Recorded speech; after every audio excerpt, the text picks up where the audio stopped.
কিন্তু আমাদের একটি পরিকল্পনা আছে এই দেশের মানুষের জন্য, এই দেশের জন্য, এদেশের স্বাধীনতা সার্বভৌমত্বকে রক্ষা করার জন্য, এদেশের নিরাপত্তার জন্য, এদেশের উন্নয়নের জন্য, এদেশের সমৃদ্ধির জন্য, প্রত্যেক নাগরিককে স্বাবলম্বী করার জন্য, আমাদের শিক্ষার্থীদেরকে আমাদের সন্তানদেরকে ভবিষ্যতে দক্ষ নাগরিক হিসেবে গড়ে তোলার জন্য, আমাদের দরিদ্র ভাই বোনদেরকে তাদেরকে দরিদ্র সীমার উপরে তুলে আনার জন্য, দরিদ্র সীমার নিচে যারা বসবাস করছেন, যারা সমাজের কৃষক বন্ধু, তাদেরকে অর্থনৈতিকভাবে সমৃদ্ধ করার জন্য, এদেশের সকল মানুষের স্বাস্থ্যসেবা নিশ্চিত করার জন্য, এদেশের ইমাম মুয়াজ্জিম খতিবদেরকে অর্থনৈতিকভাবে সমৃদ্ধ করার জন্য, সম্মানিত করার জন্য আমাদের সর্বক্ষেত্রে পরিকল্পনা আছে।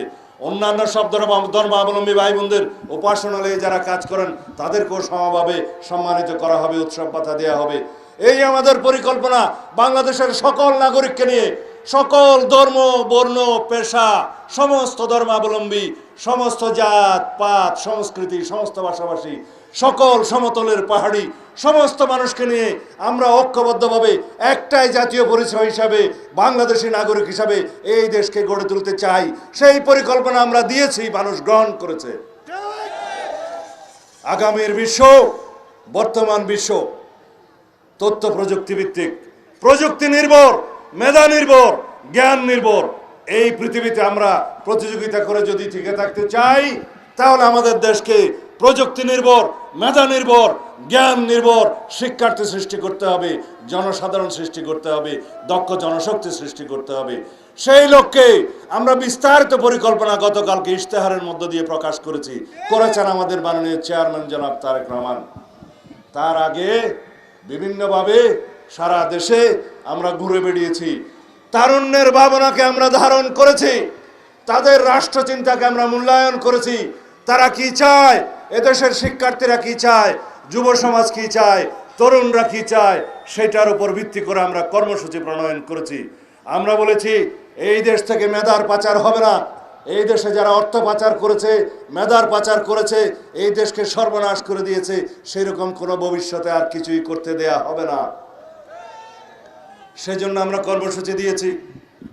শিক্ষাক্ষেত্রে প্রাথমিক, মাধ্যমিক, উচ্চ মাধ্যমিক পর্যন্ত একজন শিক্ষার্থী যখন পড়াশোনা করে বেরোবে, তাকে একজন প্রশিক্ষিত যে কোনো ট্রেডে তার পছন্দ মতো ভোকেশনাল ট্রেনিং নিতে হবে।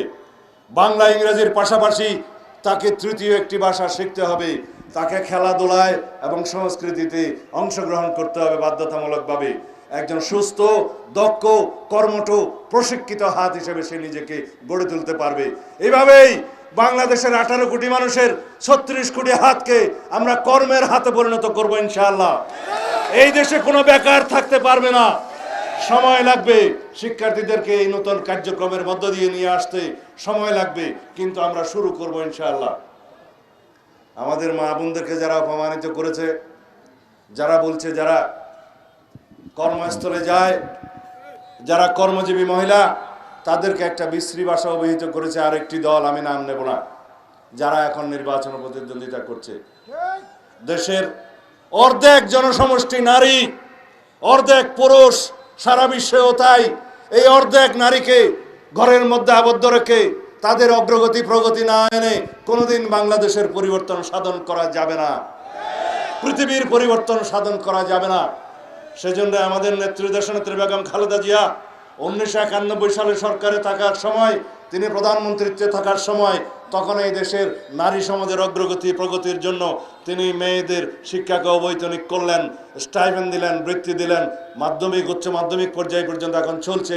ইনশাআল্লাহ আমাদের নারী সমাজরা এগিয়ে গিয়েছে। আমরা এই দেশে প্রথম 1991 সাল থেকে সকলের জন্য শিক্ষা ব্যবস্থা বাধ্যতামূলক না করলেও যাতে শিক্ষা গ্রহণ করতে পারে গরিব দুঃখী মেহনতি জনগণের সন্তানরা, সেজন্য খাদ্যের বিনিময়ে শিক্ষা এবং অর্থের বিনিময়ে শিক্ষা চালু করেছিলাম। আমাদের শিক্ষার হার বেড়ে গিয়েছে, আমার গরিব ভাই বন্ধুদের সন্তানরা পড়াশোনা শিখে প্রতিষ্ঠিত হয়েছে। এইভাবে দেশ থেকে নিরক্ষরতা দূর করতে হবে। শহীদ রাষ্ট্রপতি যেভাবে শুরু করেছিলেন বয়স্ক শিক্ষা, নিরক্ষরতা মুক্তির জন্য অনেক কর্মসূচি। সুতরাং যেভাবে শহীদ রাষ্ট্রপতি জিয়াউর রহমান বাংলাদেশের উন্নয়ন অগ্রগতি শুরু করেছিলেন, তার ধারাবাহিকতা আমরা রক্ষা করার চেষ্টা করেছিলাম। মাঝখানে ব্যাহত হয়েছে, বাংলাদেশের অগ্রগতি থমকে গিয়েছে, গণতন্ত্রকে বিলুপ্ত করা হয়েছে, এদেশের মানুষের অধিকারকে হরণ করা হয়েছে। সেই ইতিহাস যেন আর পুনরাবৃত্তি না হয়, আমরা চেষ্টা করে যাচ্ছি ইনশাআল্লাহ। বাংলাদেশের সকল মানুষকে নিয়ে, সকল ধর্মবর্ণ, সকল জাতপাত, সকল সংস্কৃতি ভাষাভাষীর মানুষদেরকে নিয়ে, সমতল পাহাড়ি সবাইকে নিয়ে একটি ঐক্যবদ্ধ সমৃদ্ধ বাংলাদেশ গড়ে তোলার জন্য এই আমাদের পরিকল্পনা। আমরা বলেছি ফ্যামিলি কার্ড দেব, যারা দরিদ্র পরিবার তাদের জন্য সেটার মালিক হবে আমার মা, যিনি সেই পরিবারের প্রধান কর্ত্রী।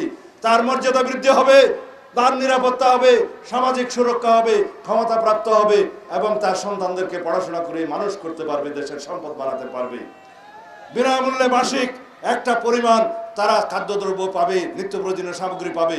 আমরা বলেছি পর্যায়ক্রমে সেই পরিমাণ এবং পরিবারের সংখ্যা আমরা বাড়াতেই থাকবো।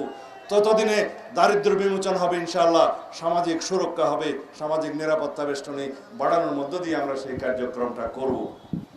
আমরা বলেছি সবার জন্য স্বাস্থ্য কার্ড দেব, এদেশের কোনো নাগরিক বিনা চিকিৎসায় মৃত্যুবরণ করবে না।